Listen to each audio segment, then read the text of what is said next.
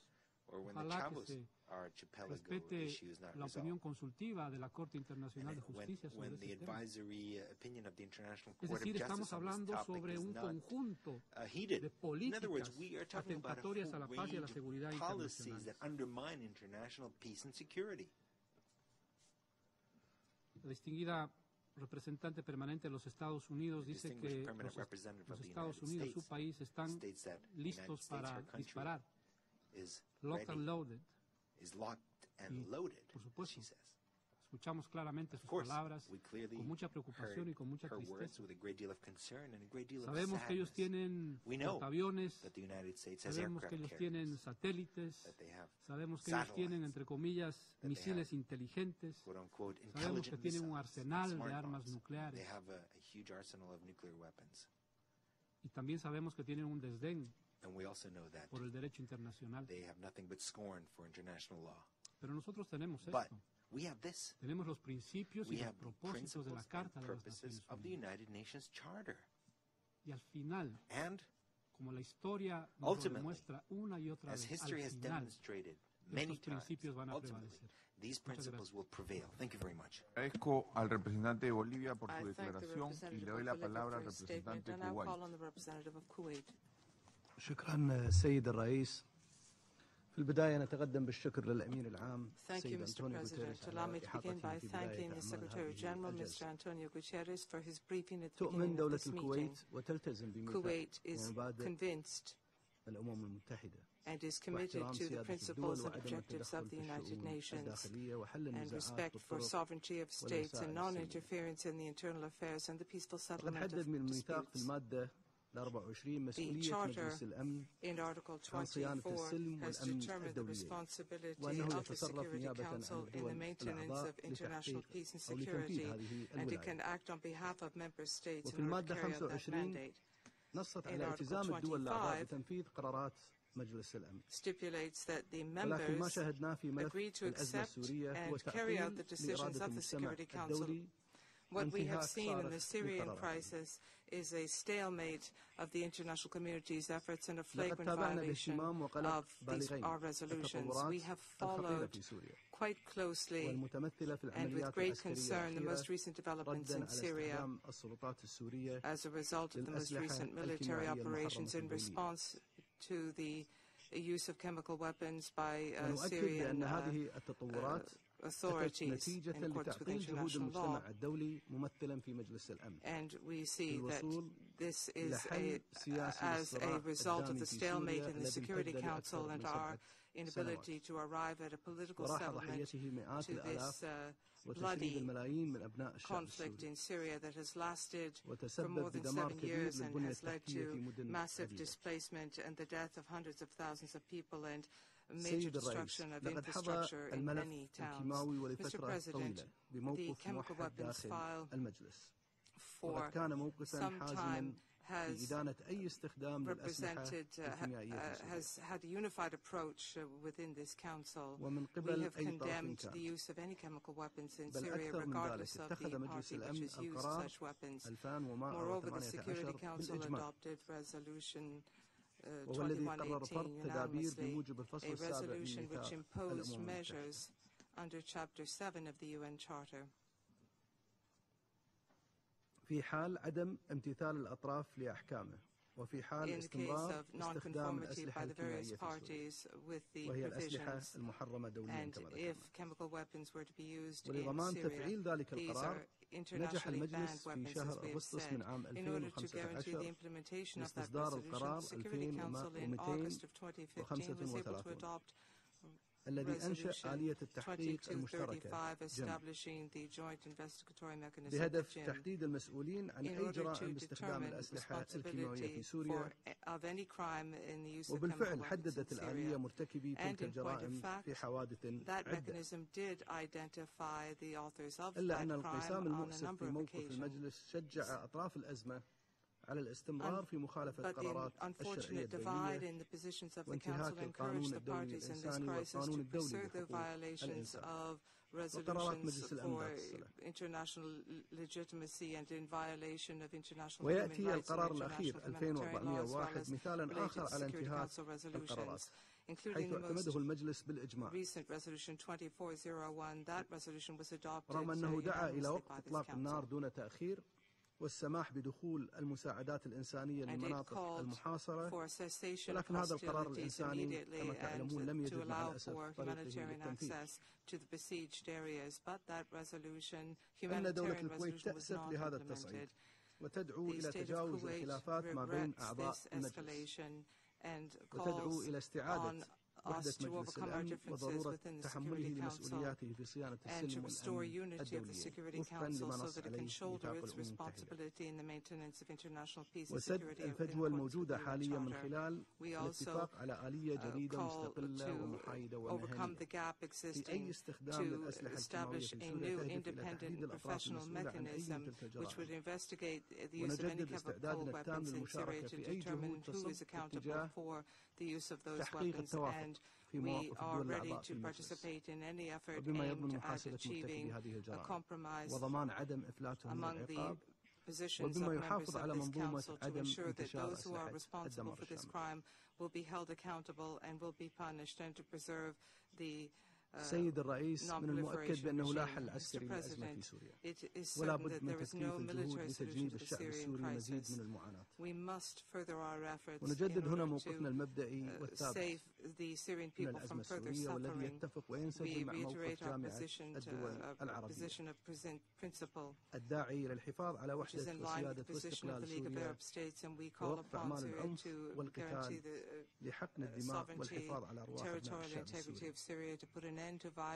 والتوصل إلى تسوية سلمية تحت رعاية الأمم المتحدة بناء على بيان جنيف الأول لعام 2012 والقرار 2254 وبما يحقق انتقالا سياسيا توافق عليه جميع مكونات الشعب السوري ويحقق طموحاته بكل شرف.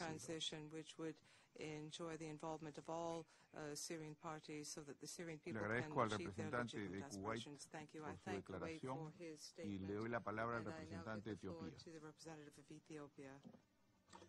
Thank you, Mr. President. I would like to thank the Peruvian presidency for responding quickly to the request for the holding of this meeting. And we want to express appreciation to Russia for putting the request.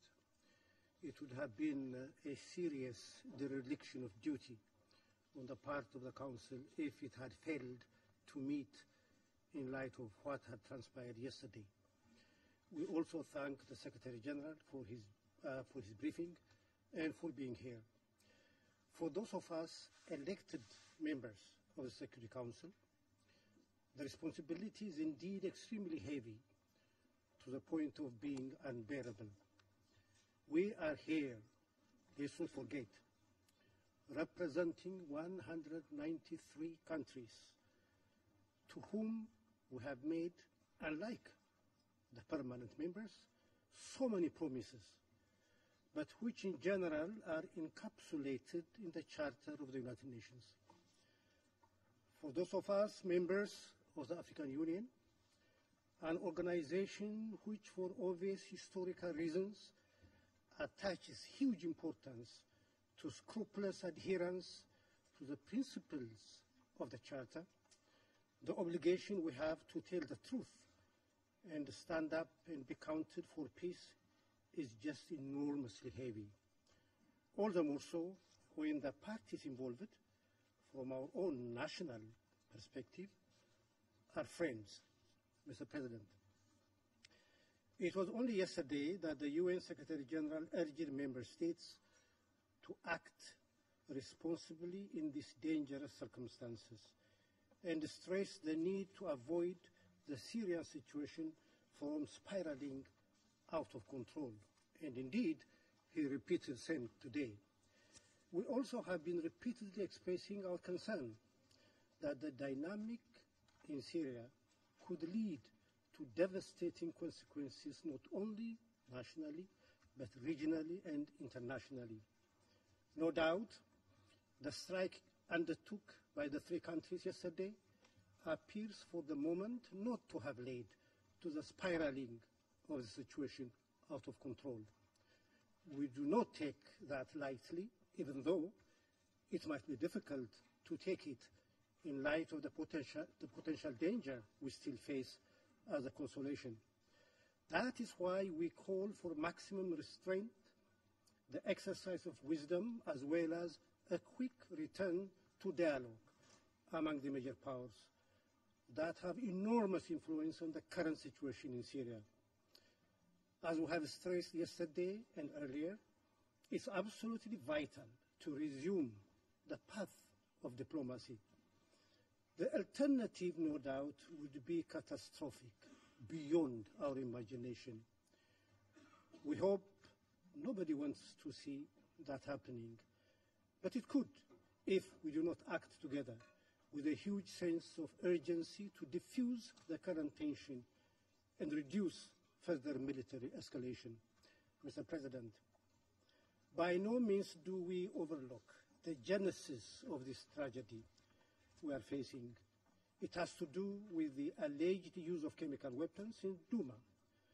At least that's what ratcheted up the tension, leading to what took place yesterday, which is difficult to defend as being consistent with the principles of the Charter of the United Nations. But there is also one point which makes it difficult for us to understand what took place yesterday. The fact-finding mission of the OPCW is arriving, or, as just said by the Secretary General, has already arrived in Syria to investigate the alleged use of chemical weapons, which is the cause of all this tension. In light of that, we have to be excused if we were a little perplexed, Mr. President. While the priority of the time is clearly averting the further escalation of the latest development, we are not underestimating, even now, the importance of ensuring accountability for any confirmed use of chemical weapons in Syria. In this regard, the OPCW fact-finding mission should be allowed to conduct a thorough investigation to establish the facts related to alleged chemical weapons attack in Douma. The sustainable way to end impunity, which we believe is extremely important, is to deter, stop use of chemicals as weapons, is through a united and concerted action, including through setting up an attribution mechanism that this Council could and must take. This has become all the more critical now when, as we all know, truth is becoming very difficult to establish. The opportunity has been created for parties and even individuals to claim the veracity of their own facts. We know we are all disappointed by the current deadlock, but that should not justify overlooking the obligation to adhere to the principles of the Charter. Let me conclude, Mr. President, by referring to what the Secretary General has said yesterday. I wanted to refer to it again because it reflects the truth and therefore is worth repeating. The Cold War has returned with vengeance, he said, but this time it's not being managed. That's why we have to appeal to the members of the Security Council, especially the Permanent Five, to help create a situation where diplomacy would have the upper hand and the primacy of politics would be our guide for coming out of what is a troubled moment in our recent history. The Geneva process and Special Envoy de Mistura needs the unqualified support of the Council. I thank you, Mr. President. Le agradezco al representante de Etiopía por su declaración y le doy la palabra al representante de Guinea Ecuatorial. Gracias, señor presidente. Señor Secretario General Antonio Guterres, muchas gracias por vuestra declaración, la declaración que acaba de darnos y que nos ilustra claramente sobre el punto de vista de las Naciones Unidas sobre esta cuestión. Indudablemente, lo acaecido anoche no ha constituido sorpresa alguna para ninguno de este Consejo de Seguridad. Solo quedaba saber el día y la hora. En efecto, como lo indicamos ayer en nuestra intervención, nos preocupaba la retórica que estábamos escuchando y expresamos nuestra preocupación hacia dónde nos iba a llevar. Pues nos ha llevado a donde temíamos y a donde no deseábamos, a los ataques militares contra Siria. Ayer en esta tribuna, el señor secretario general de nuestra organización, Antonio Guterres, hablaba de la memoria de la Guerra Fría. En efecto, la Guerra Fría ha vuelto con fuerza en la última madrugada, recordando a los pueblos del mundo la confrontación de intereses existentes entre dos bloques. La República de Guinea Ecuatorial ha seguido con suma preocupación los informes sobre los ataques realizados por Estados Unidos con apoyo de las Fuerzas Armadas de Francia y Reino Unido. Según estimaciones, la coalición disparó más de 100 misiles de crucero y misiles aire-tierra desde los dos buques de armada estadounidenses emplazados en el Mar Rojo, así como desde aviones tácticos de combate que sobrevolaban el mar Mediterráneo y los bombarderos B-1B desde la zona de Altanaf. De forma coordinada, la coalición atacó 3 objetivos que incluyen un centro de investigación científica en una zona de Damasco, una instalación situada al oeste de la ciudad de Homs y un puesto de mando localizado cerca de esta instalación. Señor presidente, estos ataques de anoche, aunque quirúrgicos y muy selectivos, han sido contra el capítulo 5 de la Carta de las Naciones Unidas y de los principios y normas del derecho internacional. Es preciso recordar que según el artículo 24 de la Carta, el Consejo tiene la responsabilidad primordial de preservar la paz y la seguridad internacionales. Los miembros del Consejo deben abstenerse, por tanto, de generar situaciones de inseguridad y desequilibrio. Señor presidente, el Consejo de Seguridad no debe destacar y descuidar que estos ataques puedan conllevar consecuencias impredecibles y potencialmente dramáticos para Oriente Medio, incitando o justificando el desarrollo de programas nucleares con el objetivo de prevenir cualquier agresión futura. Los especialistas de la OPAC se encuentran ya en Duma para proceder a las investigaciones. Hasta que no dispongamos de pruebas fidedignas y contundentes del supuesto ataque químico llevado a cabo la semana pasada en Duma, la República de Guinea Ecuatorial es de la opinión de que cualquier agresión no deba ser justificada. Asimismo, nuestra delegación reitera que, según lo estipulado en el artículo 33 de la Carta, que para toda controversia susceptible de poner en peligro el mandamiento y el mantenimiento, mejor dicho, de la paz y la seguridad internacionales, es un imperativo tratar de buscarle solución, ante todo mediante la negociación, la mediación u otros medios pacíficos. Señor presidente, la historia sigue enseñándonos que las intervenciones militares nunca han solucionado los conflictos, sino más bien los multiplican y los eternizan, creando la desolación y la ruina. Debemos procurar que ello no vuelva a ocurrir en el caso de la República de Siria.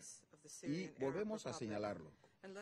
La intervención militar en Libia en 2011 y sus consecuencias hoy en día deben constituir una clara lección a la comunidad internacional. La República de Guinea Ecuatorial es contraria al uso de la fuerza en las relaciones internacionales y solo admitimos su uso cuando está de conformidad con los principios del derecho internacional y de las disposiciones de la Carta de la ONU. Y en el caso de la situación en Siria ya dijimos que no aportaría ningún cambio sustancial a la situación global en el país. Reiteramos que el acuerdo político es la única forma viable para encontrar una solución definitiva al problema sirio. Todas las partes involucradas deben resolver sus diferencias mediante diálogo, concertación y consultas, y ese proceso necesita del apoyo de la comunidad internacional. El fracaso de la diplomacia únicamente agrava el sufrimiento del pueblo sirio y es la máxima expresión del fracaso de este Consejo de Seguridad.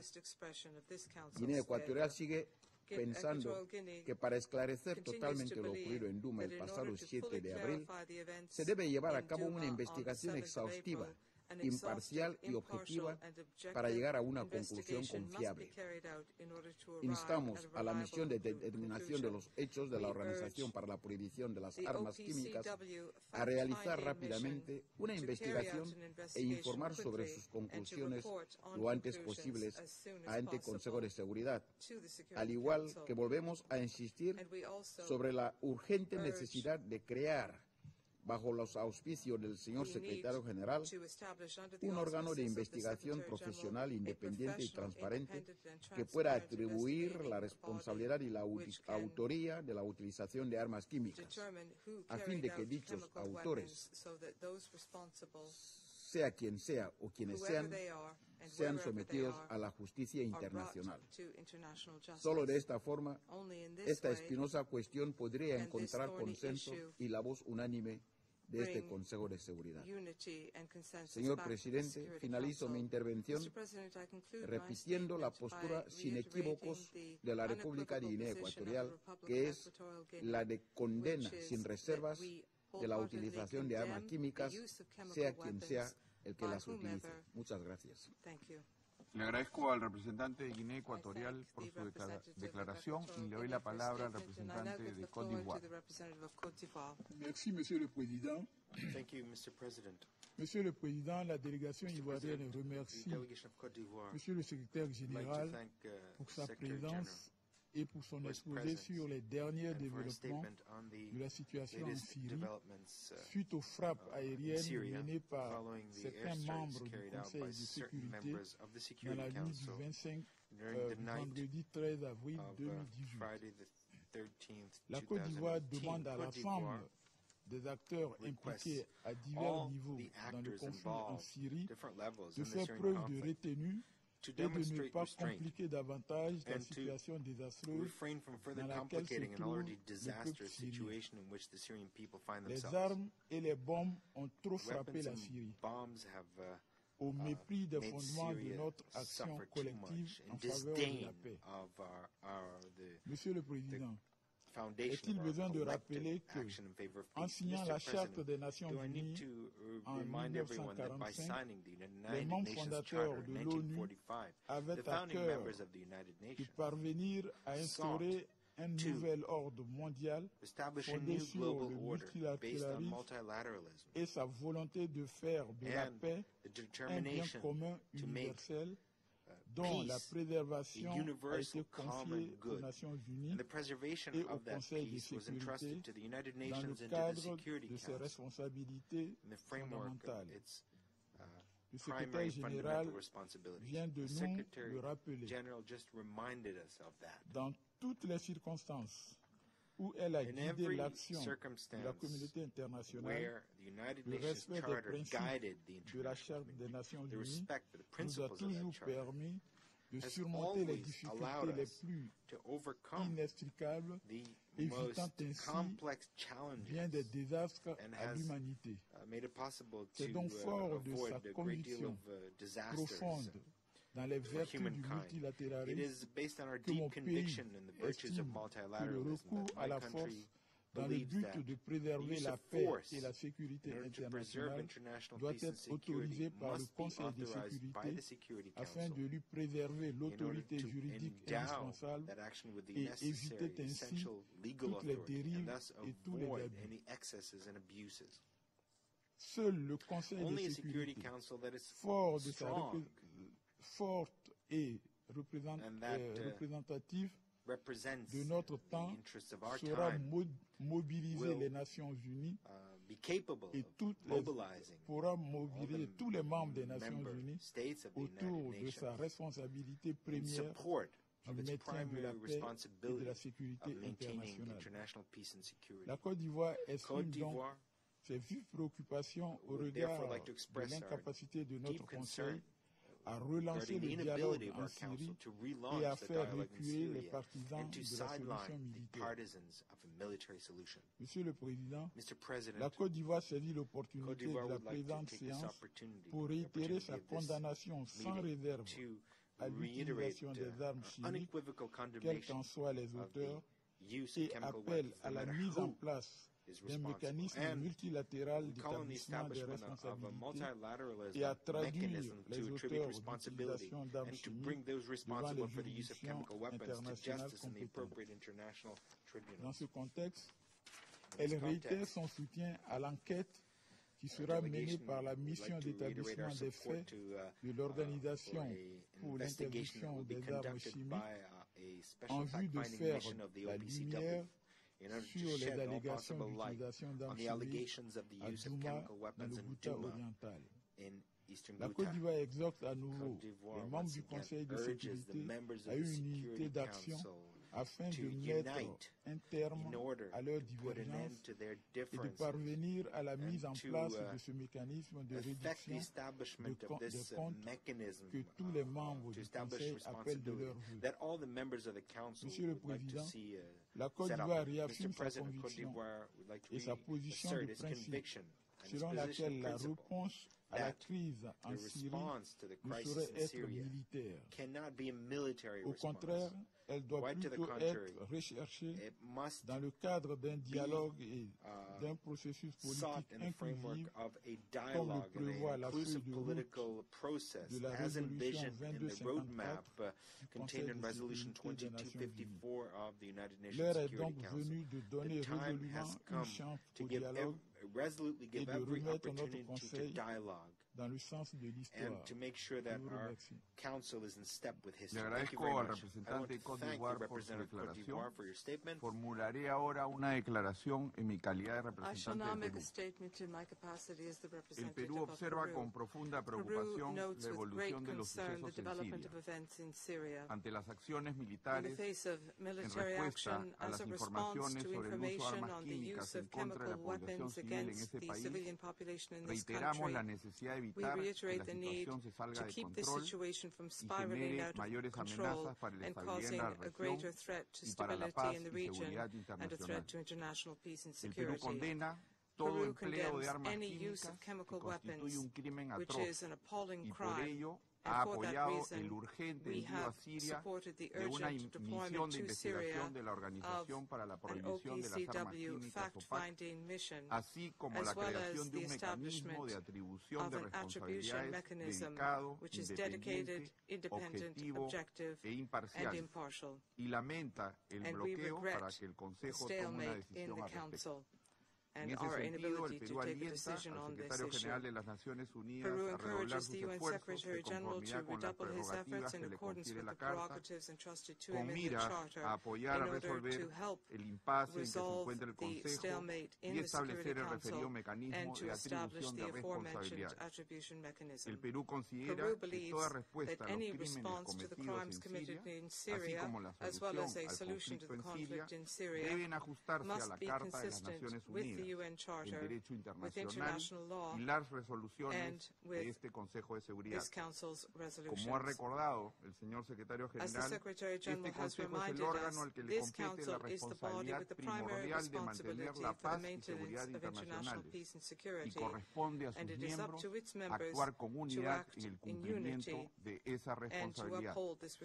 El Perú se suma al urgente llamado del secretario general a todos los Estados miembros a actuar con moderación en estas peligrosas circunstancias y a evitar cualquier acto que pueda escalar la situación y empeorar el sufrimiento del pueblo sirio. Mi delegación reafirma su compromiso para seguir trabajando por alcanzar una paz sostenible en Siria, garantizar la protección de la población civil, la no impunidad de los crímenes atroces y promover la distensión.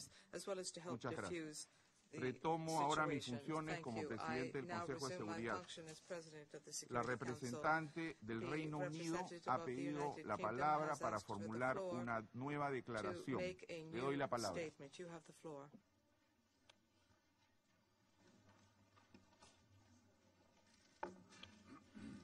Thank you very much, Mr. President. It's actually a right of reply, if I may, to the Bolivian ambassador's points about the United Kingdom. Mr. President, we have no doubt about UK sovereignty over the Falkland Islands, South Georgia, South Sandwich Islands and surrounding maritime areas. Successive British governments have made clear that sovereignty will not be transferred against the Falkland Islands' wishes. The Falkland Islanders voted overwhelmingly to maintain their current constitutional arrangements with the UK. Turning to the Chagos, Mr. President, the United Kingdom is participating in the proceedings before the ICJ, even as we disagree with jurisdiction in this case. Thank you. Le doy las gracias a la representante del Reino Unido por su declaración. El representante de Bolivia ha solicitado la palabra para hacer una declaración adicional. Le doy la palabra. Muchas gracias, señor presidente. Voy a ser muy breve. Voy a limitarme a leer lo que dice la declaración especial sobre la cuestión de las Islas Malvinas, firmada por todas las jefas y jefes de Estado y de Gobierno de América Latina y el Caribe.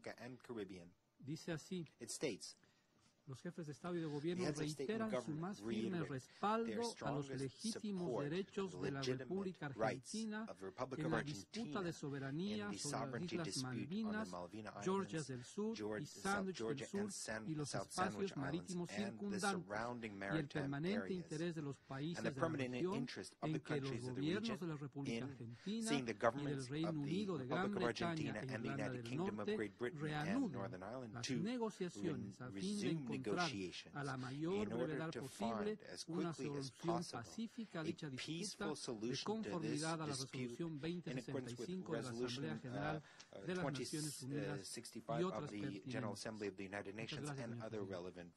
Le doy las gracias al representante de Bolivia por su declaración. Doy ahora la palabra al representante de la República Árabe Siria.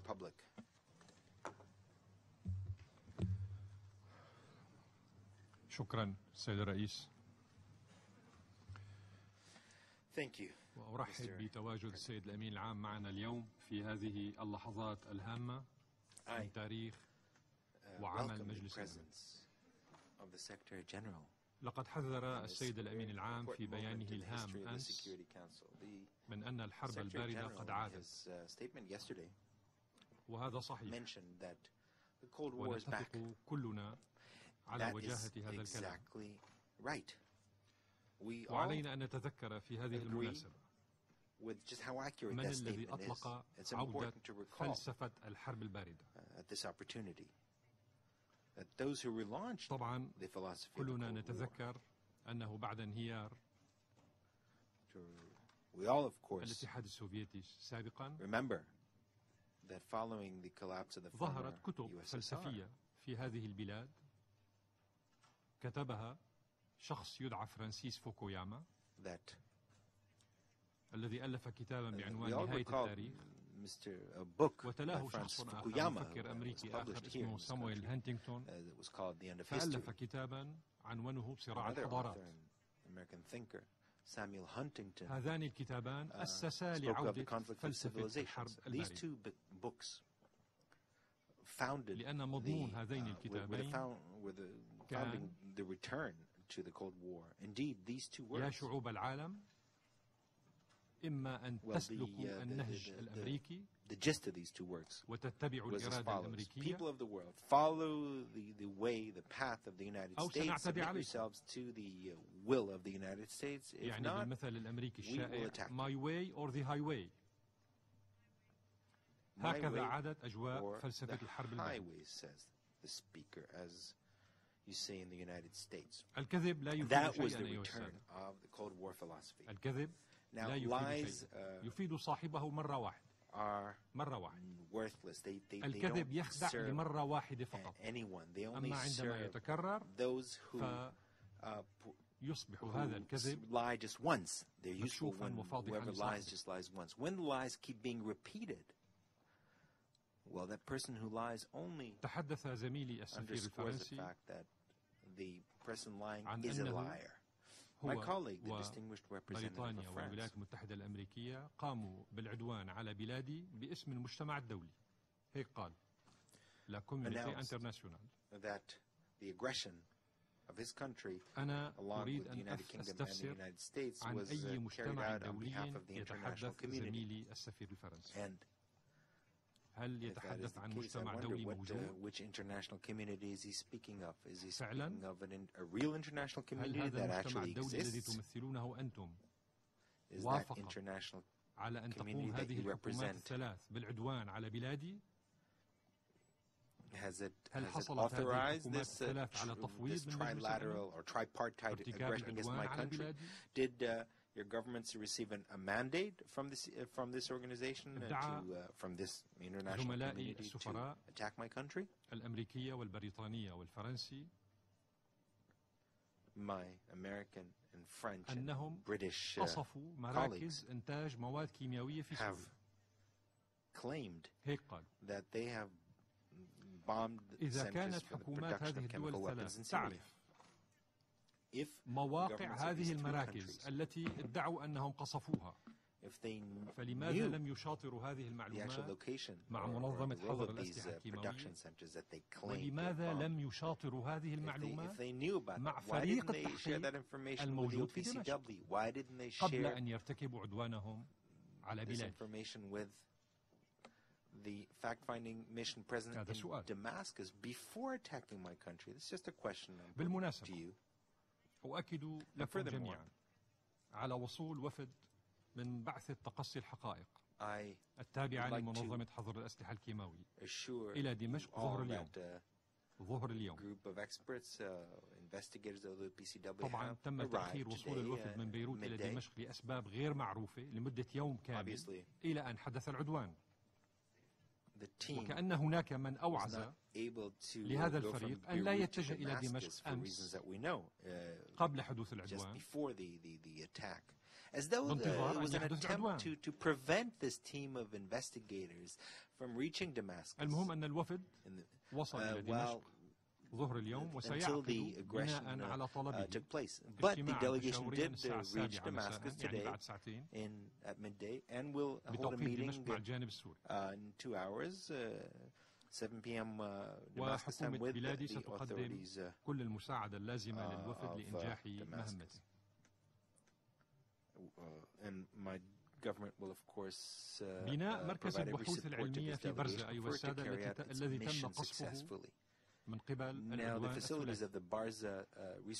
هذا البناء جاره فريق من الOPCW منظمة حظر الأسلحة الكيماوية مرتين في العام الماضي. وفتشوه وقدموا لنا وثيقة رسمية أنه لا يوجد أي نشاط كيماوي في هذا المركز بموجب التزامات سوريا تجاه منظمة حظر الأسلحة الكيماوية. Well, it stated that Syria had طيب إذا خبراء منظمة حظر الأسلحة الكيماوية سلمونا وثيقة رسمية في العام الماضي أن هذا المركز مركز برزة للبحوث العلمية ليس فيه أي أنشطة كيماوية تخالف التزاماتنا بموجب قضيتنا في منظمة حظر الأسلحة type of chemical activity that is in contravention to our obligations vis-à-vis the OPCW. How do you reconcile that with what we've heard this morning? How do you reconcile that with all these accusations and the claims that this aggression targeted a chemical weapons production center? The colleague from the United States said the time for discussion is over. It was over yesterday. Well, then what are we doing today as diplomats in this Security Council? Our mission here is to speak, is to explain what happened, to shed light all the issues. I mean, وقت الحديث لا ينتهي بالنسبة للدبلوماسيين في مجلس الأمن. إذا كان الهدف هو منع العدوان. How can we state that the discussion is over? No, the discussion is continuing here. If the idea is to put an end to aggressions of the discussion, if the idea is to implement the provisions of the Charter and international law, that is why we're here. تحدث الزميلان البريطاني والفرنسي عن وجود خطة عمل. The British and French colleagues spoke of a plan of action and have invited the Secretary General to implement that plan of action. والحكومة السورية. Before وخطة العمل عجيبة وغريبة. And the Syrian government agreed to that plan of action. This plan of action, or they spoke of before the Council authorized that plan of action. It's a very strange plan of action. But I would like to present a counter plan of action. We assume that this should have been one of the plans of action that should have been presented today. First of all, read the provisions of the United Nations Charter. Define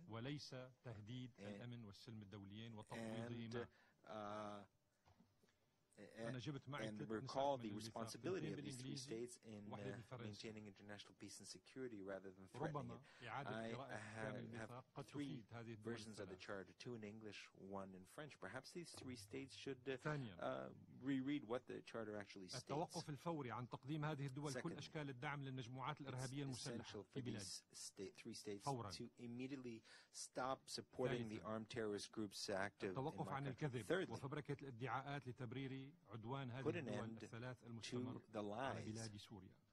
And to the fabrication of facts to justify the aggression against my country. Fourth, these three states should realize that after 7 years of a terrorist war that was imposed on my country, a war carried out by these three countries and their agents in the region, ولن تكسر إرادتنا وتصميمنا على القضاء على إرهابكم. Their bombs will not weaken our determination to defeat and destroy your terrorists. This will not prevent the Syrian people to decide on their own political future without foreign intervention. And I will repeat this for 1,000th time. The Syrian people will not allow any foreign intervention to define our future. I promised you yesterday that we will not remain inactive in the face of any aggression, and we kept our promise. And I will explain how we've kept our وهنا promise. اسمحوا لي أن أتوجه بكلامي إلى الأعضاء الملتزمين بالشرعية الدولية قائلا لهم بأن الجمهورية العربية السورية وحلفائها وأصدقائها وهم كثر يتكفلون بالرد على العدوان الغاشم الذي وقع صباح اليوم على بلادي. أما ما نطلبه منكم اليوم أنتم كدبلوماسيين كسفراء أيها الملتزمون بالشرعية الدولية وبالميثاق، فهو أن تدعو الولايات المتحدة الأمريكية وبريطانيا وفرنسا لقراءة أحكام الميثاق وما تضمنه من أحكام حول احترام سيادة الدول والامتناع عن استخدام القوة في مضمار العلاقات الدولية. لعل حكومات هذه الدول الثلاث تدرك ولو لمرة واحدة أن مهمتها في هذا المجلس هي الحفاظ على السلم والأمن الدوليين وليس تقويض دماء. وكما قلت لكم قبل قليل لدي 3 نسخ من الميثاق، وأطلب من الأمانة أن تسلمها لهذه الوفود كي تتثقف بأحكامها في غابة طغيانها وجهلها. السيد الرئيس، في انتهاك سافر لمبادئ القانون الدولي وأحكام ومقاصد ميثاق الأمم المتحدة نفذت الولايات المتحدة الأمريكية وبريطانيا وفرنسا في الساعة 3:55 من فجر اليوم السبت 14/4/2018 بتوقيت دمشق عدوانا غادرا وسافرا على الجمهورية العربية السورية. تجسد هذا العدوان بإطلاق حوالي 110 صواريخ باتجاه أراضي الجمهورية العربية السورية في العاصمة دمشق ومدن ومناطق سورية أخرى. launched against Syria, against Damascus, and other وردًا على هذا العدوان الغاشم 110 مارست missiles. In الجمهورية response to العربية this السورية terrible حقها الشرعي aggression, the Syrian Arab بموجب المادة Republic 51 من الميثاق في الدفاع عن النفس exercised its legitimate right وصد in العدوان line with الآثم Article 51 of the حيث Charter to تصدت defend منظومات itself, الدفاع الجوي السورية and we defended بصواريخ ourselves العدوان الثلاثي في حين تمكن against this بعض هذه الصواريخ abject من إصابة أحد مباني مركز البحوث Syrian air العلمية defenses في were able منطقة برز to في العاصمة دمشق were able to intercept وليس a خارج number of العاصمة missiles, even دمشق though some of في them العاصمة have, دمشق some of them did وهو reach مركز يضم مركزا تعليميا ومخابر علمية research center, واقتصرت which was الأضرار not على outside, الماديات but inside Damascus, which includes laboratories كما and تم حرف classrooms. مسار الصواريخ Luckily, اللطيفة the damage والذكية was only والحديثة material. Some of التي استهدفت these موقعا modern, عسكريا قرب مدينة charming, حمص smart missiles فأدى انفجار أحدها إلى إصابة 3 مدنيين بجروح. those that targeted a military لقد installation in مهدت their homes. حكومات هذه الدول لعدوانها الغاشم And 3 civilians لإصدار were تصريحات عدوانية wounded من by كبار them. مسؤوليها These 3 تقول فيها states, ضمنا of course, أن prepared ذريعتها الوحيدة the ground for this لمنع invasion تقدم or الجيش this العربي attack السوري by في making مواجهة statements الجماعات that الإرهابية المسلحة saying that their only هي مزاعم استخدام الأسلحة الكيميائية. excuse for وبالفعل preventing the وصلت advance توجيهات هؤلاء of المعتدين the بالمجموعات Syrian army الإرهابية against المسلحة its opponents was فعملت the هذه use of المجموعات chemical weapons. في سباق مع الزمن Indeed, على these فبركة groups, مسرحية استخدام terrorist المواد groups in a الكيميائية race في against دوما time, واستجلبت managed شهود to الزور present this masquerade of وتلاعبت use في of مسرح chemical weapons in الجريمة Douma. المزعوم كما فعلت سابقا They used فأعدت perjury. بذلك They الذريعة actually لشن هذا showed العدوان السافر the site of this الذي لا يمكن claimed attack. تفسيره And this was إلا the بأن pretext المعتدي الأصيل for this وهو الولايات aggression, المتحدة scandalous وبريطانيا expression that وفرنسا can only be explained by the قررت fact that the التدخل original بشكل aggressors, the مباشر US, UK, and انتقاما France, decided to لهزيمة interfere الذروع الإرهابية directly الوكيلة في الغوطة. in order to بالمناسبة أيها السادة تم إلقاء القبض revenge على the أولئك الذين defeat of فبركوا their مشهد استخدام الكيماوي في الغوطة واعترفوا proxies على in شاشات Ghouta. التلفزة In بأنهم fact, those who فبركوا fabricated هذه the القصة من masquerade أولها إلى of the آخرها. chemical attack ولدينا in الفيلم Ghouta were في حال arrested, رغبت and they الرئاسة admitted on بالحصول عليه. television that this was a fabricated attack. We have إنني video. ألفت عنايتكم أيها If السادة the presidency wishes to أيها see. الملتزمون Ladies and بالميثاق gentlemen, والشرعية I'd الدولية like to draw your attention لأن العدوان to السافر قد وجه رسالة those of you who are جديدة attached to من international law هؤلاء and to the الثلاثة Charter that المعتدين this إلى المجموعات aggression is الإرهابية another message لكي by these تتمادى 3 في استخدام السلاح aggressors to the الكيماوي terrorist مستقبلا groups. وفي For جرائمها these الإرهابية terrorist groups to ليس continue ضد using المدنيين chemical weapons السوريين in the فحسب future, for them بل to في جرائمها continue التي committing ستطال their بلدانا أخرى. terrorist crimes, not in Syria, but in other وقد in نبهناكم other في countries. There's no doubt about that. 146 رسالة 146 رسالة إلى وجود مشاريع وخطط للمجموعات الإرهابية لاستخدام السلاح الكيماوي في سوريا. 146 رسالة موجودة في عهدتكم وعهدة الأمان العام. واليوم يحاول البعض أن يكتشف الدولاب من جديد ويعرف جنس الملائكة.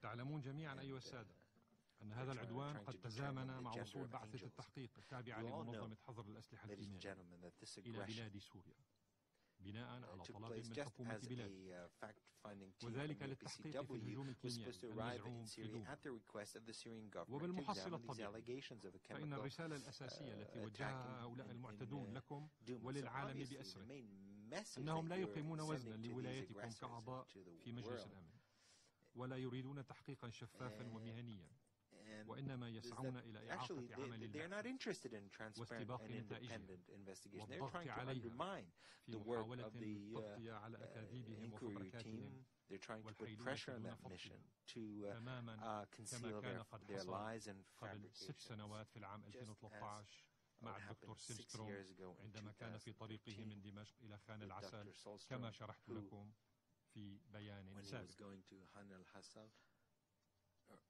إن العدوان الذي حصل اليوم لم يكن فقط على بلاد This aggression, this morning's aggression, this attack, it did not attack just Syria. It was not just an attack on Syria, as my very dear friend, the representative of Bolivia, said.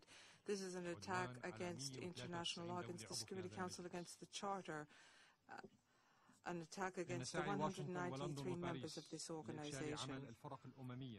Washington and London and Paris's attempts to make the work the fact-finding mission fail is rather systematic. Even if these 3 parties claim to be working alongside with these groups. At the same time, they use pressure behind the closed doors of this organization so that these groups and these committees do not carry out the mandates for which they were established. We recall what took place with the Iraq, Libya, and in Africa with the investigatory commissions. None of those inspections were successful. If there's blackmail, it's impossible. To the three aggressors, I say that you are liars, you are spoilers, you're hypocrites, you're attempting to see failure in actions of this organization which do not pursue your interests. You've tried to undermine the efforts of the investigative bodies. You need only look at Africa, Syria, Libya, Angola, Yugoslavia. All of that is proof that you do not do what you say you are doing. You have exhausted the agendas of this Security Council by attempting to divert its attention, and you have exploited the Council to pursue your policy of interference and of colonialism. Yesterday, in the U.S. press and in the press in the West, the main theme was the lie and treachery in this campaign, which was already claiming success. The air defense system of my country countered with a great deal of bravery the attack on my country. 100 missiles were destroyed. They did not reach their target, and yet at the same time, the American Minister of Defense, the military chief, spoke to the American press and international press and were extremely pleased. They weren't able actually to answer many of the questions, and it was rather pitiful to see these two men standing before the press, unable to respond to the legitimate questions of a journalist. وعن مخاطر مثل هذه الضربة على حياة المدنيين نتيجة انتشار وتسرب هذه in their attempt to target chemical weapons facilities, and was this actually a danger for the civilians if the chemical weapons spread? They were unable to respond to that question. And I quote, you said here that you have no proof that the Syrian government was responsible for the attack in Ghouta. So what happened in the past few hours? What made you change your mind? كان جوابه إنه خلال هذه الساعات حصل على تأكيد من الأجهزة الاستخبار. His answer was that he'd received confirmation from the intelligence services. The Syrian Arab Republic firmly condemns this tripartite attack, which once again shows indisputably that they pay no attention to international law, even though they say they do repeatedly. These countries have shown their conviction for the law of the jungle and the law of the strongest at a time when they are permanent members of the Security Council, a body which is entrusted with the maintenance of international peace and security, and to stop any aggression in accordance with international law. Syria is disgusted with the scandalous position of the heads of Qatar, who supported this aggression after they allowed planes to leave from the air bases in Qatar. It is not surprising that the small boys in the Qatari Emirates take that position. They have supported in a variety of ways the terrorist groups such as the Muslim Brotherhood and others to destabilize Arab countries, including Syria. The Syrian Arab Republic is asking the international community, if it does indeed exist, we've heard a new definition of the international community. demand that the international community and the Security Council condemn this attack, which will only further tension in the region. It is a threat to international peace and security throughout the world. Ladies and gentlemen, those of you who are committed to international law, I call upon you to imagine with me this meeting where the Security Council would have decided, agreed on such an attack. I'm wondering what would be said. We have no legal basis for attacking Syria. We have no proof of the existence of this chemical weapons attack in Douma. But let's forget that, put that all aside. And in point of fact, we never really needed,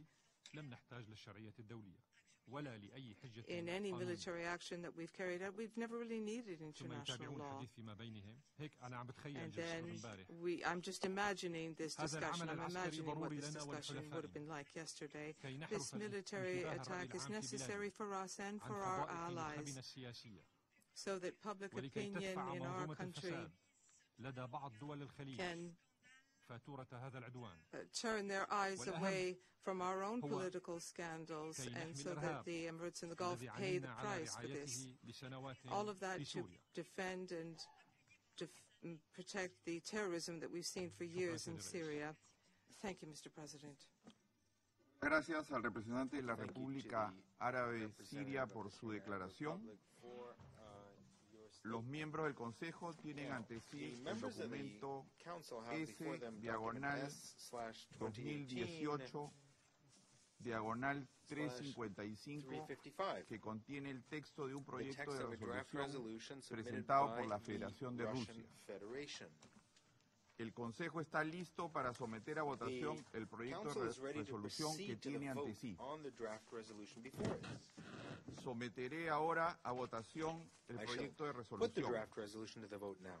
Quienes estén a favor del proyecto de resolución que figura en el documento S/2018/355, sírvanse levantar la mano.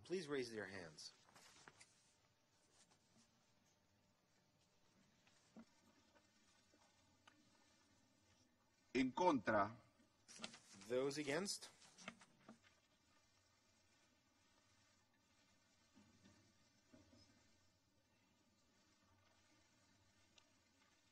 Abstenciones.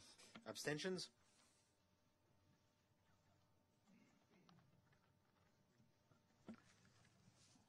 El resultado de la votación es el siguiente. Votos a favor, 3. Votos en contra, 8. Abstenciones, 4. El proyecto de resolución no ha sido aprobado por no haber obtenido el número de votos requerido. Daré ahora la palabra a aquellos miembros del Consejo que deseen formular declaraciones después de la votación. Doy la palabra al representante de Suecia. Thank you very much, Mr. President. We voted against the draft resolution proposed by the Russian Federation because we believe that the language in the resolution was unbalanced, not comprehensive, and it did not cover the entirety of our concerns related to the current situation. At the same time, we agree with the Secretary General that there is an obligation that actions be consistent with the Charter of the UN and with international law in general. In our national statement delivered earlier today, we explained our view on the current situation in Syria, and we condemned the use of chemical weapons and the many other flagrant violations of international law in Syria. We also underlined a need for a sustainable political solution. We once again reiterate that, as members of the Security Council, we need to unite and exercise our responsibility in relation to the situation in Syria. If there is any encouragement today, Mr. President, it is that everyone around this table seemed to insist on a sustainable political solution as the only way to end the suffering of the Syrian population. So we reiterate our full support for the UN political process, which now urgently needs to be reinvigorated, including through strong support for the efforts of Special Envoy Staffan de Mistura. Thank you very much. Le agradezco al representante de Suecia por su declaración y doy la palabra al representante de Etiopía. Thank you, Mr. President. We want to explain why we abstained on the draft proposed by Russia. We did so not because the draft doesn't contain a lot of truth. It does. Not because it does not adhere to principles that we should all adhere to. It does. We abstained on pragmatic ground. We know, even if it had received 9 votes, it would have been vetoed. Thus, it would have had only symbolic value. Even that is not without value, though. But for us, what's critical now is to diffuse tension and avoid the situation spiraling out of control. We wish to play a constructive role in this regard. Thank you, Mr. President. Agradezco al representante de Etiopía por su declaración y le doy la palabra al representante de Kazajstán.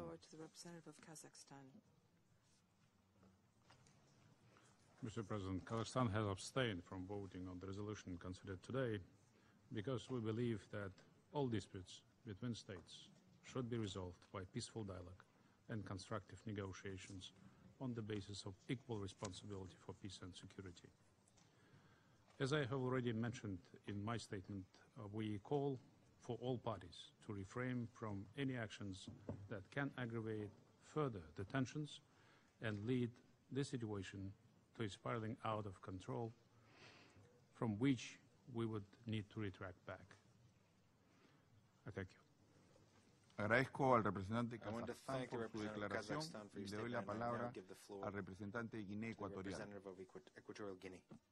Gracias, señor presidente. Thank you very much, Mr. President. Nuestra abstención refleja la frustración de la República de Guinea Ecuatorial por la situación a la que hemos llegado a falta de la adopción de un mecanismo de investigación, de seguimiento y de atribución de responsabilidades sobre el uso de armas químicas.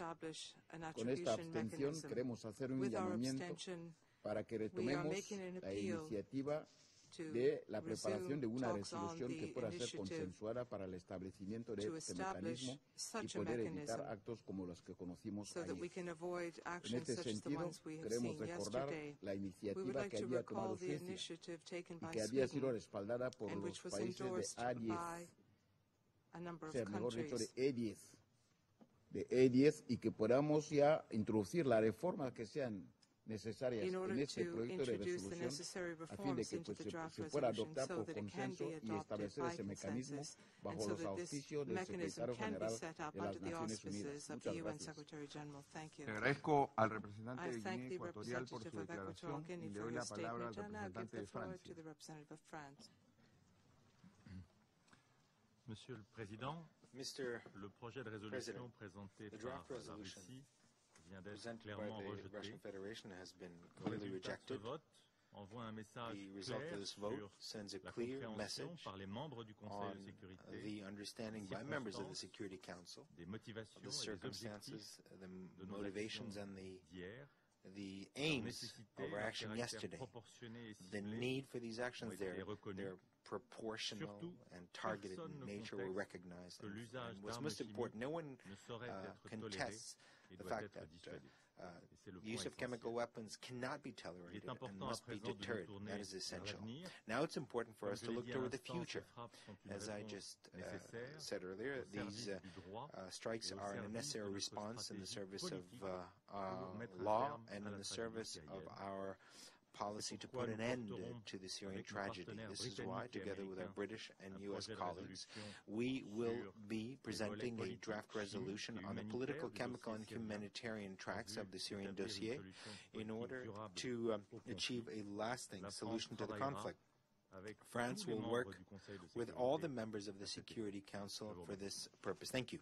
I thank the representative of France for your statement, and I now give the floor to the representative of the Netherlands.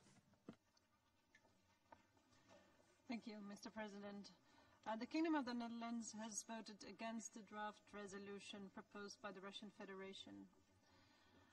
It's because this draft does not provide for the action that the Security Council so urgently needs to take after the use of chemical weapons in Syria. It ignores the very essence of what the Security Council needs to do. This Council should act and condemn the use of chemical weapons in Syria, protect the Syrian people, and hold accountable those responsible. And this resolution does none of this. Thank you very much, Mr. President. Le agradezco a la representante de Países Bajos por su declaración y le doy la palabra al representante de Kuwait. Thank you, Mr. President. The state of Kuwait voted against the draft resolution. At the time where we reiterate our adherence to the principles and purposes of the UN Charter that provide for the non-use of force or threat of and the use of peaceful means to settle disputes. Yesterday's use of force was a result of obstructing the will of the international community and particularly obstructing the effort and determination of the Security Council to take measures that were available to put an end to the continued use of internationally prohibited chemical weapons in Syria.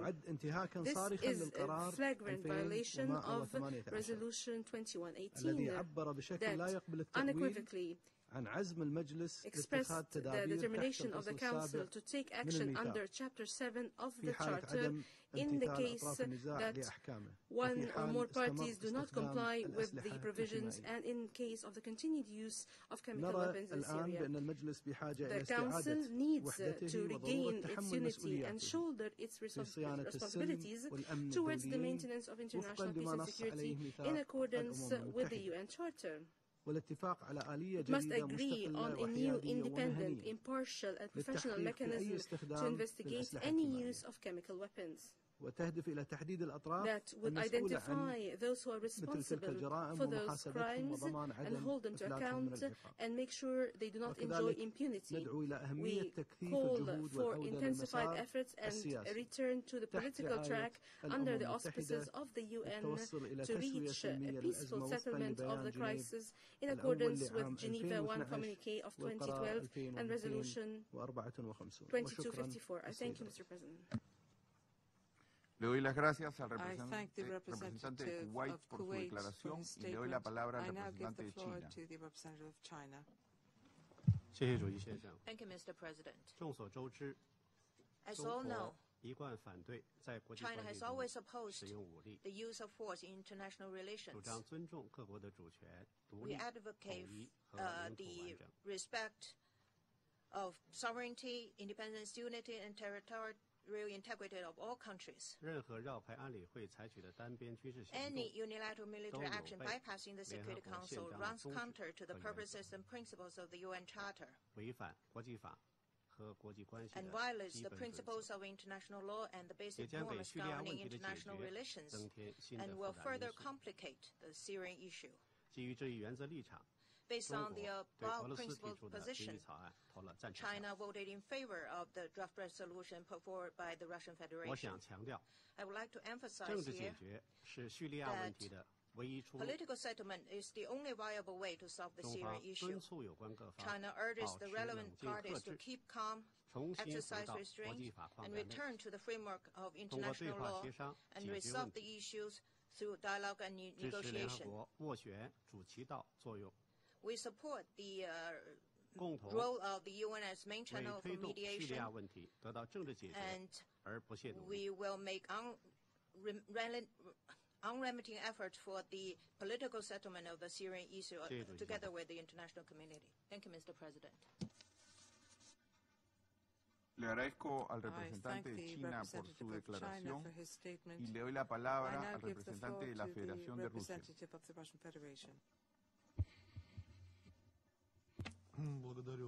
Thank you, Mr. President. Today is a day when the Security Council and the international community must raise its voice in favor of peace, security, the UN Charter, and international law. Each one of the delegations in this room represents a sovereign state.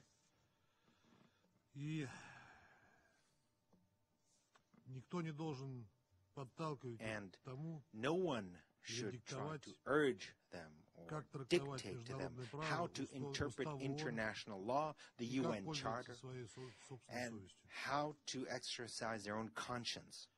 We will never have any qualms to vote as dictated by international law, the UN Charter, our conscience, and law. Today's meeting confirms that the United States, Great Britain, and France, permanent members of the Security Council, continue to put international politics and diplomacy in the realm of myth-making. Myths invented in London, Paris, and Washington. This is a dangerous aberration. It is a diplomacy of myth-making, of hypocrisy, of falsehoods, and of substitution of ideas and notions. If we continue down this path, we'll soon reach the diplomacy of the absurd. You're creating these myths, and then you're forcing everyone to try to believe in these myths. We put facts and contrary to your myths and the picture of what is actually taking place in real life. But you are not seeing this. You're not hearing this. You don't want to see it.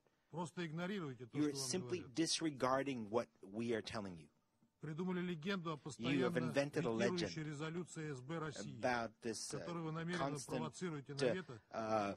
resolution that is being put forward and you provoke Russia to veto it so as to present this whole situation in a favorable light. You distort international law by substituting important notions, concepts. You are engaged in open hypocrisy. You're demanding a conduct of an investigation, and even before the investigation, you appoint those who are guilty and punish them. Why didn't you wait for the outcome of the investigation which you yourself called for? The Security Council is in a state of paralysis because of you, because of your constant attempts to hoodwink the international community. You're not only placing yourselves above international law, but you're trying to rewrite international law. You contravene international law and you contravene international law while trying to convince everyone that your actions are legitimate. The representative of the United Kingdom to justify the airstrikes pointed to 3 reasons based on the concept of humanitarian intervention. Now, you're trying to substitute the UN Charter for this. This is precisely, we and other countries did not support that concept in the past and continue not to support it now, because we don't want this to become a justification for your crime. Once again, we demand immediate stop to aggression and refrain from the illegal use of force in the future. Today, you once again demonstrated to the entire world your illicit games. In the Soviet times, there was a brochure which was called Whence the Threat of Peace Comes From. In that brochure, it spoke of military preparations by Washington and the NATO countries. Nothing has changed. That is precisely whence the threat to peace continues to come from. Just look at what is being said and which drums of war are being beaten in Washington.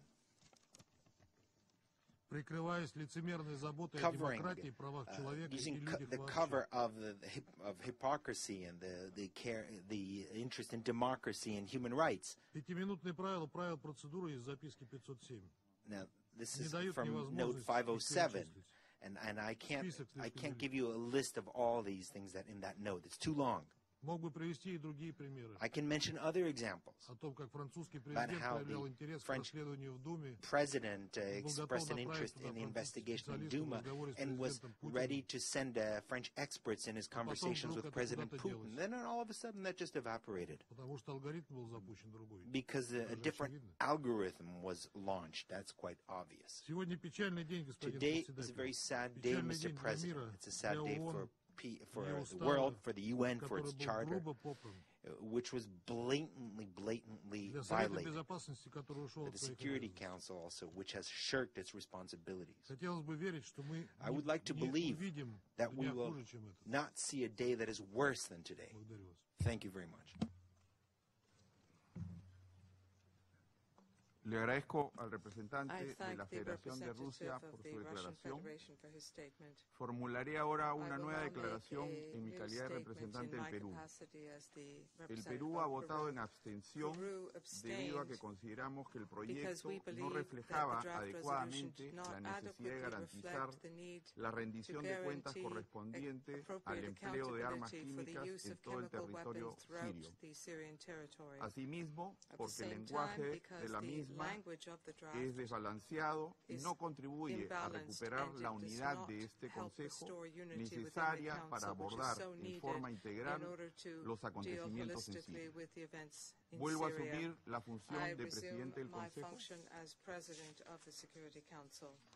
La delegación del Reino Unido ha solicitado la palabra para hacer una nueva declaración. Le doy la palabra.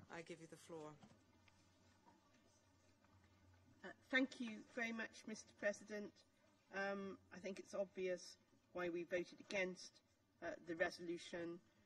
We support completely what the French representative laid out about next steps, and we will work tirelessly to that objective along with partners on the Council. Mr. President, the Russian ambassador referred to myths. These are not our myths, Mr. President. The way forward in the Council has been blocked. The second of our own criteria for taking this action on an exceptional basis are that it must be objectively clear there is no practicable alternative to the use of force if lives are to be saved. Mr. President, in the 113 meetings of this Council on Syria, I think that has been demonstrated absolutely crystally clear. The United Kingdom believes that it cannot be illegal to prevent the use of force to save lives in such numbers as we have seen in Syria. The reason we took this action, Mr. President, our legal basis was that of humanitarian intervention. We believe that is wholly within the principles and purposes of the United Nations. Thank you. Le agradezco a la representante del Reino Unido por su declaración.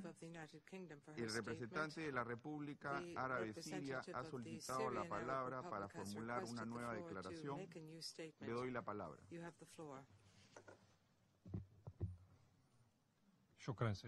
Thank you, Mr. President. I apologize for requesting the floor once again. Mr. President,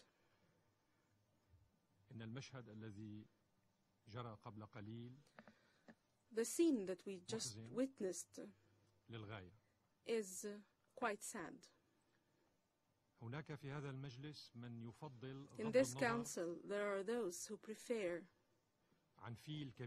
to overlook and not see a big elephant that we've spoken of before. The elephant is namely a direct military occupation of 1/3 of my country's territory. A military occupation, an American direct military occupation of 1/3 of our territory. However, there are those who speak of small, minor details, and they think that they are pivotal. The political scene is way more dangerous than this. We are a state whose sovereignty has been violated by a permanent member of this council. This is the true scene, and not the allegations or a film by the White Helmets. It is a terrorist organization established by the British intelligence. We need to focus on the main scene here.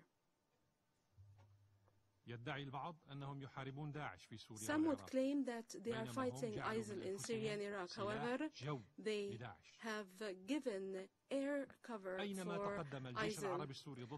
Wherever we make advances against ISIL, US, British, and French warplanes bombard our military sites so that we would not achieve victory against ISIL. However, this failed. We were able to achieve victory against ISIL with our brothers in Iraq in 3 years and not in 50 years as former President Obama predicted. We understand that the capitals of the 3 countries that launched the aggression have a frustration. Some colleagues who voted against the Russian draft resolution said that they support political settlement. We tell them now, after their shameful vote against the draft resolution, that those who voted against the draft resolution are no longer partners of the Syrian government in any political settlement process.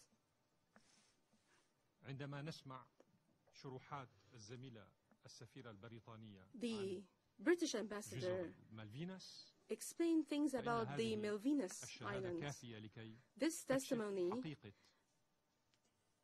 uncovers the facts about imperialistic policies of Britain.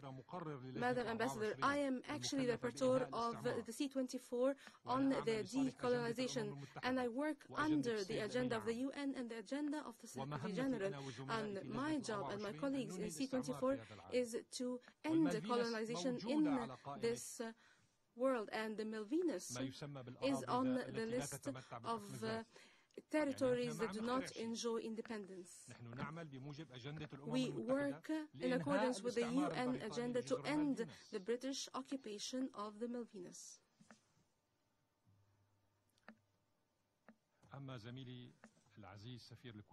As for my colleague, the ambassador of Kuwait, I would like to remind him, and he is well aware, and his government knows, that when my country participated in the liberation of Kuwait, we did not justify our principled position to the people of Kuwait. It was based on our principles. We did not need draft resolutions or meetings or any tripartite aggression. We did not look into the provisions of the Charter, and we did not undermine our national obligation to our brothers in Kuwait, and we did not join any bloc that was aggressive to Kuwait. We fulfilled our national duty towards our brothers in the state of Kuwait. He would also recall, the ambassador of Kuwait, that at the time my country could have played a different role and could have negatively impacted the peace and security, stability of Kuwait. But we choose not to do so. We acted upon a national principle position that is not subject to negotiation or discussion. I thank you, Mr. President. Le agradezco al representante de la República Árabe Siria por su declaración. No hay más oradores inscritos en la lista. Se levanta la sesión.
جلسة اليوم كانت مكرسة أساسا للنظر في مشروع قرار روسي يدين عدوان ثلاثي فاضح أمريكي بريطاني فرنسي على بلاد سوريا.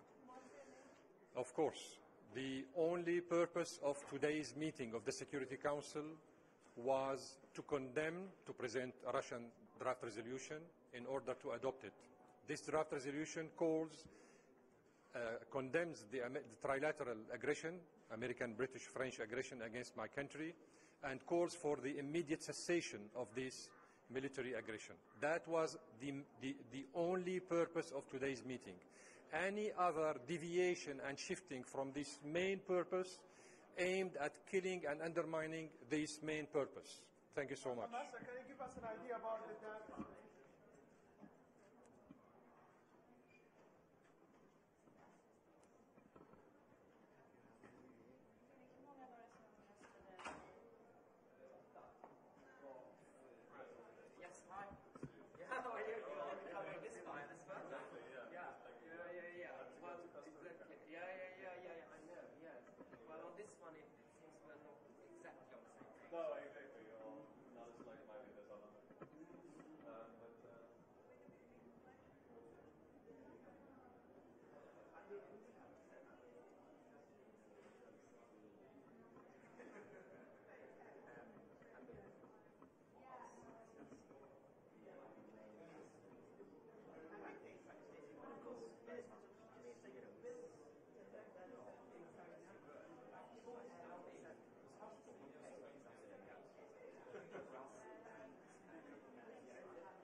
Government, your ally, was attacked by U.S., UK, and France. Other than condemnation and saying it's illegal, will there be any practical, diplomatic, political, or even military reaction to this? This is practical, political, and diplomatic reaction. You've just seen it. Is there any other steps? Look, this is a question which should be addressed to appropriate authorities. We had a briefing of our Minister of Defense today. You may get acquainted with it. I think it will tell you more than I can tell you at the moment. Are you prepared to engage on the French draft? What will Russia do with the French US-UK draft that's coming up for an accountability mechanism? Look, we are in an environment now which is very sad, not very conducive for any rapprochement on which they continuously about which they are continuously telling us. First, we have to sort out the political and dangerous military situation we are in now. We hope that they will refrain from any further escalation of this situation, and then we can come to discussing anything else. But what has happened this night, it has been a blow to political settlement itself. What will be the next step for Russia after? Next step what? So far, we live by the regular schedule. Let's see what happens. We hope that we won't need any further extraordinary steps. We had them 5 times this week. I think that's enough for the week. You told us before that you don't exclude war. That war is always possible. After what happened last night and this vote today, are you more worried than the other day? Do you think that the chances increase? You didn't hear me very well yesterday. I didn't say I do not exclude war. I said that I'm very concerned that the situation might go in an unpredictable direction. I hope that hot heads will cool down and that will be it, and then we can gradually rebuild what we have destroyed, what was destroyed overnight. Ambassador, do you have any update about the OPC I understand they should be starting their work today, as far as I know, because we are, and countries say they are interested that this work starts as soon as possible. I don't know the details for the moment. And Ambassador, do you have any information on Russian assets or Russian individuals hurt in the attack? No, no. In the briefing that the Defense Ministry provided, they said that by the information they had, there were no Russians or Russian assets, as you expressed it, were involved. But that should, I understand, that should be confirmed. Ambassador, today Pentagon spokesperson said Sochi failed. It's time to go back to Geneva. Do you have any comments about that? Maybe that was his wishful thinking that he wanted to say a long time ago. But Sochi didn't fail. But unfortunately, the blow has been done to Geneva as well. Did any abstentions surprise you? Any of the abstentions pragmatic abstainers like any of your surprise? No surprise. We do not twist arms of anyone. We are not telling anyone how to vote. It's their sovereign decision which they should take. We do it on a matter of principle, so we take it by the fact. Thank you.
a culture of transparency and holding accountable those who put our development efforts in jeopardy. In closing, let me also express words of solidarity on behalf of my government and my president to the people and the government of Ecuador in the act of violence and loss of lives that they have faced over the past day. Mr. President,